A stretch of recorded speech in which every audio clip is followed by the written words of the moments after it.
haasa'uu barbaade. Amantaan musliimaa qabsoo bilisummaa Oromoo keessatti aarsaa ustaazonni yookiis immoo ulamaawonni sheekonni kaffalaa as ga'ani eenyu jalaa dhokataa miti. Qabsoo Oromoo keessatti bu'aa baay'ee buusaniiru. Qabsoo Oromoo keessatti waan baay'ee hojjetaniiru.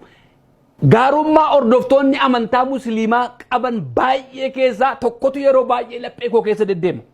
Innis guyyaa keessaa sa'aatii 24 keessatti yeroo 5 salaatu. Guyyaa keessatti yeroo 5 waaqa isaanii yaadatu. Waaqa isaanii fuulduratti dhiyaatu. Waaqa isaaniitiif gad jedhanii ol jedhanii salaatu. Waaqa isaanii fuulduratti garuu yommuu dhiyaatan afaan isaanii lulluqqatanii harka isaanii gurra isaanii qaawwaa qaban miilla isaanii fuula isaanii rifeensa isaaniitti bishaan buusanii of qulqulleessanii istinjaa godhatanii dhaqanii waaqaaf salaatu. Inni suuqii qabu suuqii isaa cufe, inni hojii qabu hojii isaa irraa ba'ee fuula waaqa isaatii fuulduratti dhiyaata. Waaqa isa na uume, waaqa isa nagaa naa kenne, waaqa isa akkan tarkaanfadhu na godhe, waaqa isa akkan jiraadhu na godhe, fayyaa ta'e dhukkubsataa. Waaqa isaa yaadata guyyaa keessatti yeroo 5. Meeqan keenyatu waaqa keenya yaadata. Isa torbanitti guyyaa tokko mana sagadaa deemnu miti.